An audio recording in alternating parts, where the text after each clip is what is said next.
Welcome to On the Edge with April Mahoney Brains. Here, this is the spot where the conversations are pointed, the guests are sharp, and the responses are never dull. Did you bring your thinking caps?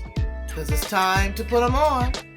Because the conversation starts now.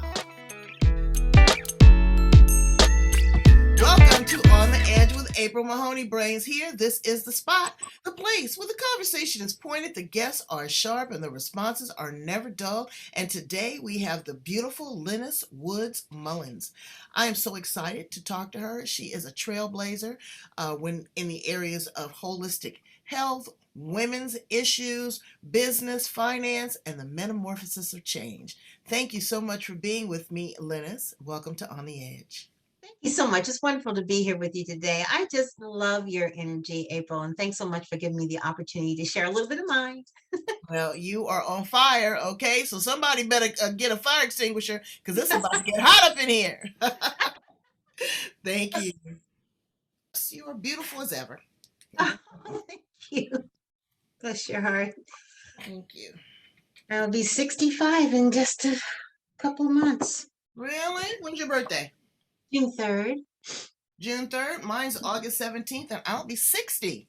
Is that right? Yeah. Well, join the 60 crowd. It's the last Well, you know what? 60 is sexy, okay? Yes, it is. Yes, because it we is. are in our element, okay? Absolutely. We have arrived. We have arrived. Absolutely. And I relish it. Some folks can't get to 16. That's true.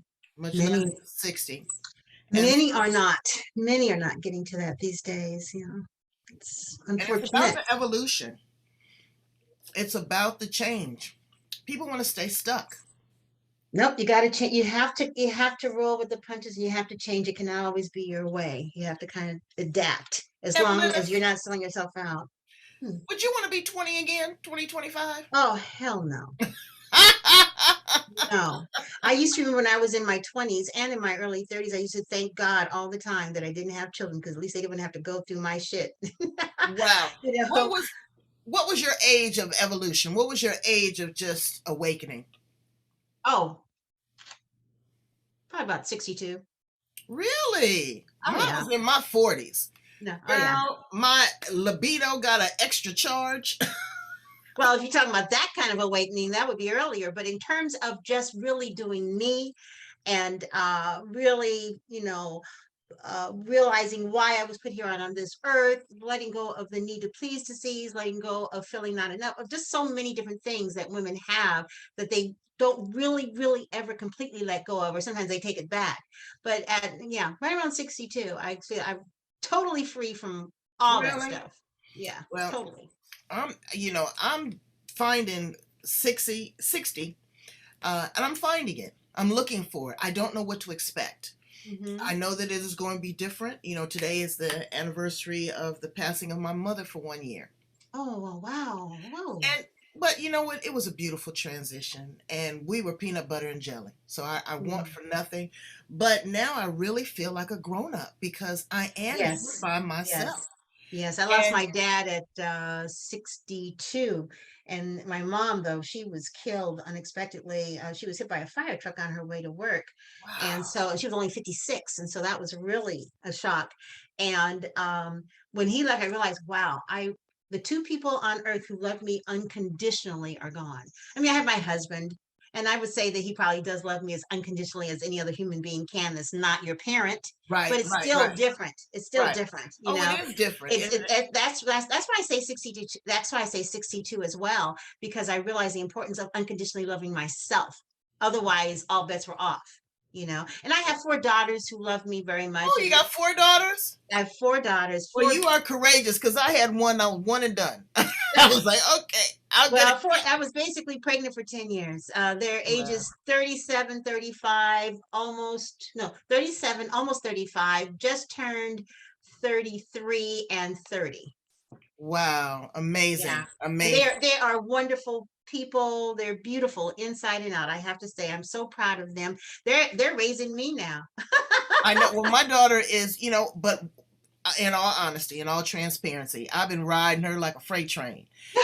really. And I have to get over it because she's really cool people. Hmm. Hmm. Everybody's got their own little quirks and their You own have little to let them do nuances. their journey. That's I the other have thing to too. let her right. At 62, I definitely let go of helicopter parenting physically, Mm, but emotionally, I let go of that about a year ago. really? Yeah, because we were very close. We talked to each other just about every day. Mhm. We text each other continuously. We FaceTime each other about every day. And that's a lot when you have four of them. That's a lot. That's a lot That's a of lot. work, right? That's And that's that's that's you got what. four different female minds that you're Oh my molding God, and from your hormones. perspective. Yeah, from your perspective. And I pour everything into my daughter, everything. And I have this expectation of her that she should be where I am at 60 in her 30s.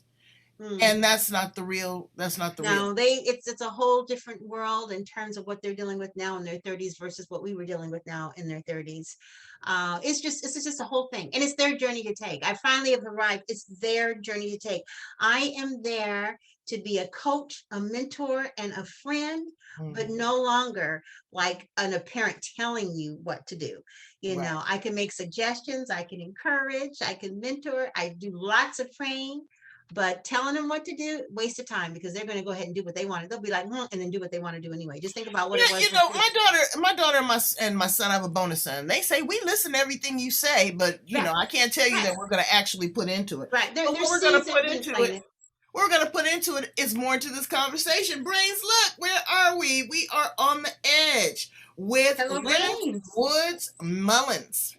See, where's I can't. mine? I There's have my been good waiting one. for this. Yes, I have been waiting to have her on the show with us. She's an amazing woman. And I mean, her following and what she's pouring into women and the expectation that she puts now. We just had this great conversation. She doesn't put that expectation on those four daughters, but she sure do put it on her followers. Well, I don't know. That consciously, I look at it this way. There is no secret sauce or anything like that in terms of being vibrant and, really showing up in midlife. The only secret sauce is just the knowledge that you can if you want to. It's all up to you. And those conversations you have between the two ears in your mind in Right. terms of what you're telling yourself. And I just decided, definitely, like I said, at 62, I decided that I am enough as I am right now. And I like that. Am I going to keep working on improving? Yes, because that is just how I am. But if you like who you are and you're not working on improving, that's okay too. Yeah, Is because I'm it? at that place. I'm digging it right now. I'm Mhm. digging it right now. But again, like I said, I'm still trying to maneuver. I'm still trying to navigate because there's been a calling that's been given to me. There's something that I need to do, and I don't know what it is. I'm listening for it. I'm being patient. Whatever it is, I'm going to act upon it. But it is, what is, again, that expectation. So that's what people put on themselves. The expectations of others, friends, spouses, co-workers, girlfriends, your children. But you can't depend on anybody to do anything but the person that you're staring in the mirror. That's the only one that you can That's control. true. That's very true. Realized pretty early on as I was going through my metamorphosis of healing from an anxiety disorder that Oh, I was a people pleaser and also a controller, which is crazy. It's two dichotomies, and right. therein I'm like, how do lies. you know what? Yeah, That's a therein lies the compliment. reason why I had an anxiety disorder. You can't do both. And it came from having a traumatic experience, as I mentioned earlier, with my mother being killed by being hit by a fire truck on her way to work. And it was interesting because I had just seen her. And my father had called me and said, I need you to go to the family home and wait. Mom's been in an accident and I'll call you there. And this was back in 1989 before cell phones and all that. And I had just had a baby. She was 5 or 6 weeks old. And the way I found out that she didn't make it was just so shocking because I was in the mode of trying to get in touch with some people to come over and be with me while I waited to hear.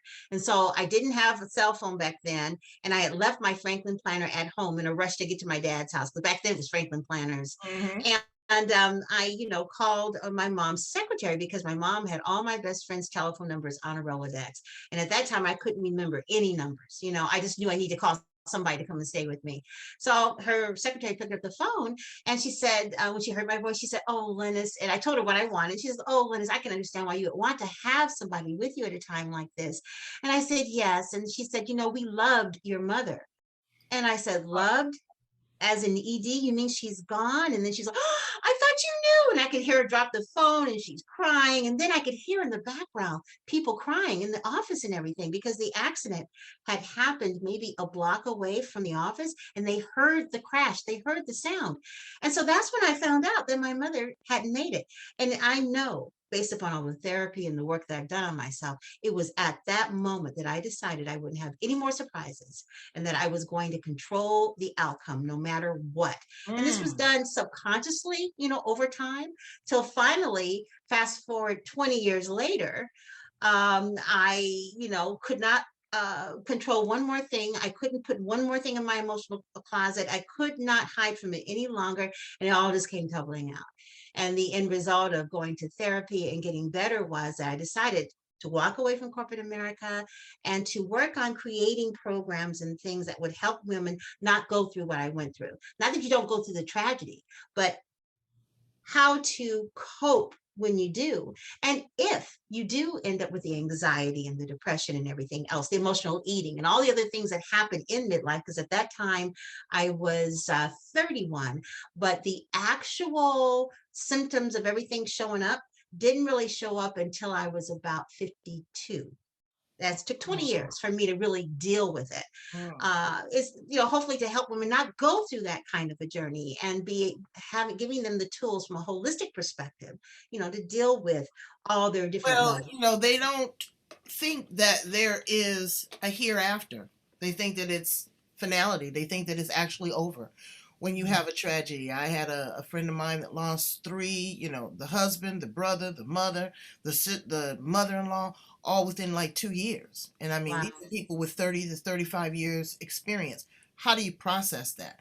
How do you even begin to, number one, not be angry with God, hmm you know? It's interesting because I also learned the value of one day at a time and staying present. People normally who suffer from anxiety, they're really trying to control the future, things that haven't happened, or they're stuck in the past and they take those feelings that have happened to them in the past and apply them to what could possibly happen in the future.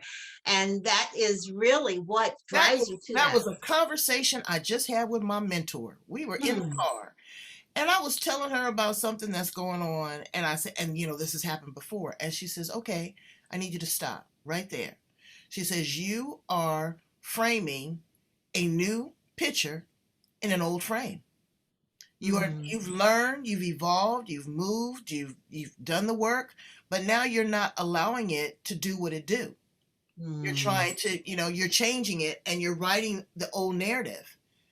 Allow for that old experience to have happened, learn from it, but now you can reshape it." And when she said that, Linus, the light bulb went off. It was Yeah. like, wow, I Mhm. have an opportunity to change.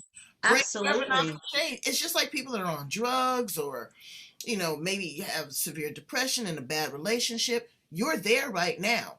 But in the next second, you can opt to make a change. You don't have to wait till the next day. You don't have to wait till your therapist calls. You don't have to wait till your husband gets home to make a decision. You can make that decision right now, and that's staying in the present. I get you 110%. Absolutely. And I think everybody makes that decision. Hopefully they do at some point, but at different times in their lives. And sometimes that decision changes, and that's fine too. But the main thing is it's never too late to make that change, whatever it is that you need to do to Absolutely. feel well in your mind, body, and spirit, whatever's going on. It's never too late. And to just simply sit back and say, "Oh, well, this is just the way it is," to allow life happen to you instead of you happening to life, is something that I think we all need to think about and change, because some things are going to happen, of course, and there's going to be tragedy, but you can decide how you're going to journey through that. Guaranteed it's a journey. Guaranteed there's going to be some pain involved. But see, that's the other thing about learning to lean into your pain, if that makes any sense, because there's so much value in that part of your journey, because on the other side of pain there is this revelation of a different kind of a joy, because when you come through that, or when you make the changes necessary to endure that, then all of a sudden you get this other metamorphosis that happens. There's growth that happens during that process. And I've learned the value of that journey.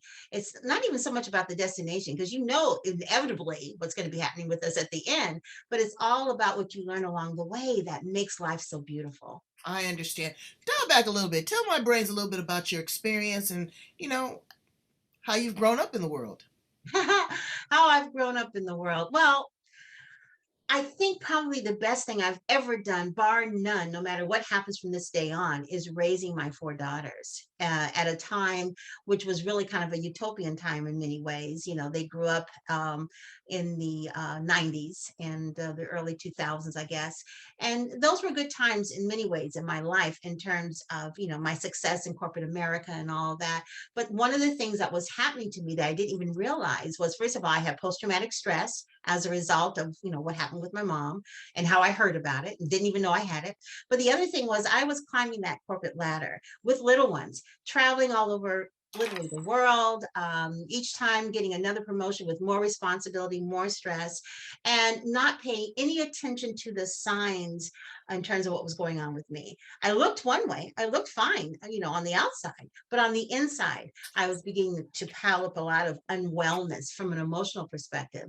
And when I had that event one day, waking up in the morning and not being able to stop crying, going to emergency, and my coworkers, because I happened to have been in charge of nurse recruitment for a few hospitals, and my office was out of one of the hospitals, and having my the hospital administrator and the DO and everybody else telling me that you need to take a break. And so I did. And it was when I took that break, when I slowed down enough to catch up with myself, I realized that something was seriously wrong. And I did not heal overnight. I did not. But I did make the decision to walk away from corporate America, because that was just all too encompassing. I've been doing it for 25 years, and I knew there was something else. I didn't know exactly what, but I knew there was something else that would allow me to use a whole nother side of myself that I had just allowed to be dormant. And that was that creative side of me, the Right. side that was that wasn't a conformist, that was, because working in corporate America, you become a conformist in many ways. That side of me that was non-conformist, that was definitely more connected to who I am as an African American woman, all of that. And so it was interesting what metamorphosed. If you were to take a look at me when I first started my business, at 51, and look at me now at 64, you could tell it's still me, but there's a light in my eyes now that I didn't have then. I definitely am thicker, but that's okay. I mean, why would I want to be a size 4 at 64 if that's not what my body's supposed to be doing right Right. now? Right. Right. But basically, I have the wrinkles, a lot of gray hair and everything else, but I All also right, let have me tell you joy. something. Let me tell you about that striking silver hair. I got a little bit over here. But you know what? That is absolutely gorgeous. When Thank did you you. start? When did you start turning gray? I started turning gray probably in my late 40s, but I was dyeing my hair, perming my hair, and all of that. Well, one of the first things that went when I left corporate America was that expensive trip to the salon. I was looking for ways to cut expenses. I'm an entrepreneur now, right? But the Right. other thing was, and this was a gift from God, really, I developed a serious allergic reaction to hair dye. Wow. And You know, I let me tried. interrupt. Let me interrupt right there because uh people don't really realize what is seeping into your brain. And right through there. when you put on these chemically treated perms, straighteners, all these different colors, purple, pink, blue, I have a friend that developed a Jerry curl here in San Diego, Dr. Morrow. And he was telling me, he said, "Baby, do you know that that contributes to dementia?" I wouldn't, I think about, and I was dyeing my hair and praying my hair up until about 50, 51. And I even would still try to dye my hair, even though the allergic reaction would be that everything around me would swell up like a Star Trek character. I mean, I would be all swollen up in here. My scalp would ooze. I mean, it was a hot mess. But yet and still, No. I ended up in emergency 2 or 3 times. I had to carry an EpiPen with me. That's how bad it was. And I was willing having to do that to look a certain way until I was like, what the heck is wrong with you? Why are you doing this? And I stopped it. Plus, it was against my messaging when it came to being a holistic person. But it was interesting, my metamorphosis to get it to look like this. I went through all kinds of different things trying to get that look, whatever it was. Well, I know, and like I said, and I'm looking at my I afro, love your, I love your and natural. well, it's getting, So it's getting curls. thinner, and I'm saying, okay, now is this just a part of the age process, or is this, thyroid or whatever the situation may be? But I just put some oil in it, some gel, and rock it. And if I want to look like Kim or Susie or Betty or Shaniqua or whatever, I have 30. I have 32 options in there. I told myself, baby, I can be anybody you want. Blonde, red. I love to wear hair options. I don't call them wigs. Wigs sound so Mhm, bad. But it's a choice and it's fun and it's freeing. It's fashionable. Have you ever mhm. worn a wig? You know, I have bought several wigs in my time and I never had the courage to wear them. And also, they were kind of uncomfortable because my hair was super, super thick. It is And thick. yeah, and then I, would braid it up or whatever, and it would just feel like I had on this skull cap. So I gave up on I bought stretch wigs and things like that, but I never did really wear them. And I think one time during my metamorphosis when I was in my 50s, I got it wasn't a weave, it was something else, but it was itching me, so that Mhm. didn't work. So I just said, forget it. I'm just wearing my hair. Oh, it's gorgeous. Yeah, It's I'm absolutely just wearing gorgeous. my hair. Yeah. So when you came out of the cocoon and you spread your wings as this beautiful butterfly, tell us what you did. Tell us about your business. Well, I first thought what I would do was to teach women over 40 how to dance. I've been a dancer all my life. I started at 4 years old. I studied all through school, was a dance minor in college, and danced professionally. So I thought, okay, I'm going to dance. I'm going to teach women how to dance. I'm going to open up a dance studio for women over 40.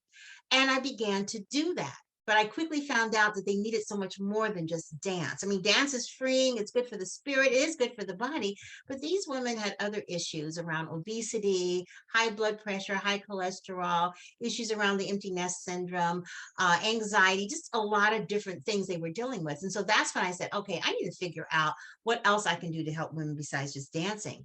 And so I began. I didn't want to go back to college or go back and get another grad degree. I didn't want to do that. I wanted to get the necessary certifications to say I had them, but I felt I had a lot of life experience to share as well at that point. And so I began creating programs to help women to cope better during their midlife journey with an emphasis on wellness, on nutrition, and on holistic practices, different things that maybe they're not hearing from their doctors that they can do from a proactive measure or also to actually deal with causation and not just symptoms.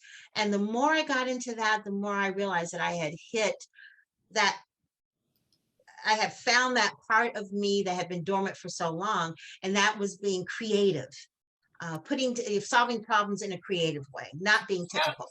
You had said that you were recruiting nurses. Was that a part of your background, nursing? Yeah, no, it wasn't. My major was journalism, actually, and I got into human resources maybe about 5 years after college, something like that. I Mhm. just got lucky. And as they say, because a lot of people think, oh, human resources. And it was a great career. I started out as a journalist, became an HR manager, then a recruiter, then a recruiting manager, and then a director, then a VP. So it was a great, great career. It was a cush career because they pay a lot of money because I was in healthcare. So it was even more money. But the thing that I began to have an issue with over time was that I was involved in the system that basically was counting butts and beds, Mm. making sure we had enough butts and beds because that's how we made money. Because quite frankly, we are a country where healthcare is for profit. Well, I mean, again, well people don't make money. Right, exactly. So I just couldn't sit in one more meeting. I mean, that's where my epiphany came. That when I woke up one more morning and just couldn't go to work because I couldn't stop crying. The reality was, I was hiring these nurses to take care of sick people as a result of us growing the need for more sick people. I mean, and I just had a problem with that. I just had a basic fundamental problem with that. And so I really totally changed the trajectory of my thoughts in terms of what part I wanted to play in the whole healthcare thing. And I decided I wanted to play the education, prevention, holistic, hopefully no surgeries, hopefully no pharmaceuticals. Totally different from where I came from. But I Absolutely. saw, subconsciously and now very consciously, the impact of that, what it does to our doctors, what it does to nurses. I mean, so many doctors, so funny. A lot of them maybe take an integrative approach and going back to school to get educated on nutrition and things like that. Nurses are trying to figure out a way to get off the floors and do something else. No Well, one really likes I the way really we're looked doing at it. that. I looked at that, and it is amazing. I have a lot of nurses that are on my show, and they are really going into the integrative medicine and Hmm. holistic approach. They are becoming hospice providers Hmm. and palliative care. They see life and death. They understand what these medications that we're taking, the risks that people are taking. They're seeing families torn apart, and also the technology that's required from nurses. I mean, I knew. I see them push the button, this, that, and the other. Girl, they got heart monitors that they're watching, and dis- uh, distribution of medicines, medication. One nurse, bless her heart, she just got convicted because she gave somebody the wrong medicine. And Yep. there's no, we are all human beings, and we're all going to make mistakes. I hope that never happens to any of us brains, but stuff is going to happen. Yeah, it's Stuff is going to interesting. happen. I probably have hired 1,000 nurses in my career at least, or was part of a hiring process for thousands of nurses. And one of the things that I've noticed about them, the first thing was that most nurses are teachers. They want to teach, they want to help, they want to be a part of the solution, not a part of the problem. And one of the things that I noticed about nurses, and actually they became some of my first clients, is that the lack of self-care that they do for themselves, which is a very interesting example since they're supposed to be taking care of others, but it also feeds into the whole thing of what happens with women in general in terms of caring for everybody else and putting ourselves on the back burner with the intention of doing something at some point. But then when we reach back there, we're so far back there, it's really difficult to take ourselves and pull ourselves up without some help. And After, it's especially after a 14-hour shift. Oh yeah, you don't feel like doing some of the other things you need to do, um, and so they became some of my first clients, nurses, because many of them were obese, many of them had high blood pressure, their eating habits even were out to lunch, and it wasn't that they didn't know better. It's just they needed the motivation and a simple way, a simple approach, because many times it's the small incremental Right. changes that Absolutely. we need to make. Yeah. Absolutely. So tell us about your social media presence. You are a force. You're a force. People love you. They follow you. They connect with you. But that social media platform is changing. The algorithm is a lot different. Tell me how Yeah. you show up there. Well, it's interesting because when I first started this, I'm telling you, April, I had not done any marketing research at all. It was definitely a soul thing. It was definitely a kismet thing. And so I quickly found out after about a few months that my demographic wasn't even online like that. The 40 plus was not online in 2008 like that. And they definitely weren't purchasing coaching services or anything like that online. So I had to come up with creative ways to get their attention. And so I did. I think I've done just about everything that you can do online. I have an online magazine, I have podcasts, I have a large group on Facebook. I'm pretty much relevant on Instagram and Clubhouse. And the way that I've stayed relevant is that I have looked at each platform to determine, is this where my niche is? Is this Right. where the women are that want to talk to me?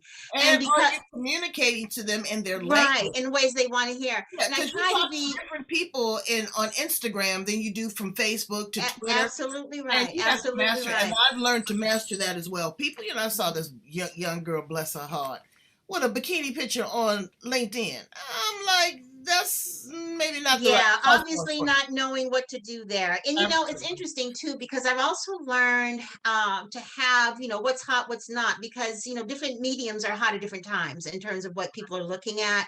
Also, even with all of that, I really do run my business and especially my social media presence intuitively.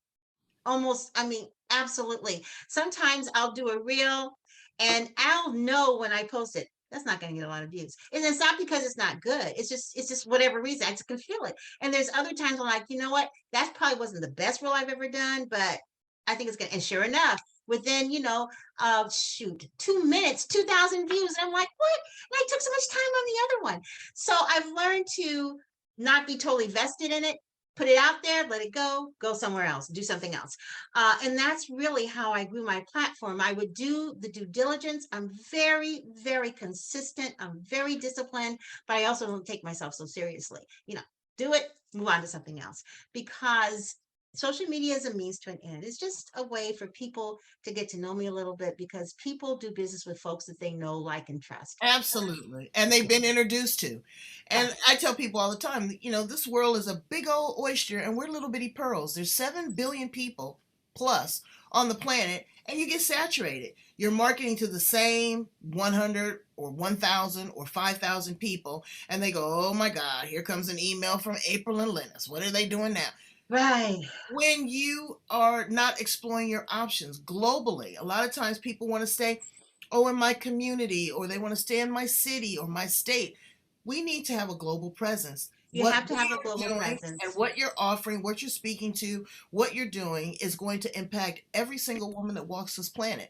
If she's 2 years old, evolving, or if she's 60, or if she's 90 and she's expiring. Whatever you're doing, again, it is a continuous metamorphosis of change. Absolutely.